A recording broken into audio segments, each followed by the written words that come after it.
जंगल में खोया दो बहनों की कहानी। एक समय की बात है, जंगल के रोमांचक कोने में एक छोटे से आलीशान कुटिया में दो प्यारी बहनें रहती थीं। उनका नाम था लिली और रोजी।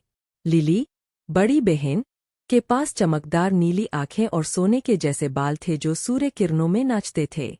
रोजी, छोटी बहन, के पास चमकदार हरे आंखें और एक शरारती मुस्कान थी जो सबसे उदासी दिनों को भी उजाला कर सकती थी। लिली और रोजी एक दूसरे के साथ अच्छे दोस्त थे और साथ में उन्होंने अपने घर के आसपास के जादुई जंगल में अनगिनत साहसिक कार्य किए। लंबे पेड़ों पर चढ़ने से लेकर रंगीन तितलियों का पीछा करने तक, जब दोनों बहनें साथ होती थीं, तो कभी भी उनके पास एक उदास पल नहीं होता था। एक सुनहरे दिन, जब लिली और रोजी अपने नवीनतम एवं आगे के रोमांच से निकले, तो उन्होंने एक छिपी हुई राह का पता लगाया जो जंगल के हृदय में डूबी हुई थी।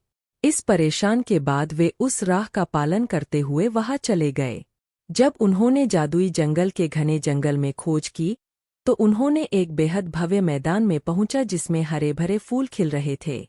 परिपक्वता से फूलों की महक, दिलचस्प मधुमेह और पक्षियों का मिठासपूर्ण संगीत, सभी कुछ उन्हें प्रसन्न करता था।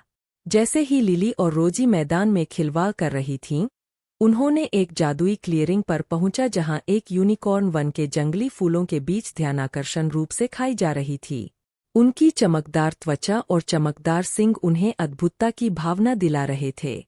जैसे ही लिली और रोजी अपनी सुंदरता में मग्न हुए, उन्होंने धीरे धीरे प्रेम से आगे बढ़ाया। उनका दिल आश्चर्य से भरा था। उनके हृदय भरे हुए नाटक को देखकर लिली और रोजी को महसूस हुआ कि यह एक प्राकृतिक और जीवंत बंधन था। उस दिन के बाद लिली और रोजी जब कभी भी अपने जीवन में जादू का एहसास करने की आवश्यकता महसूस करती हैं, तो वह जादुई मैदान को जातीं।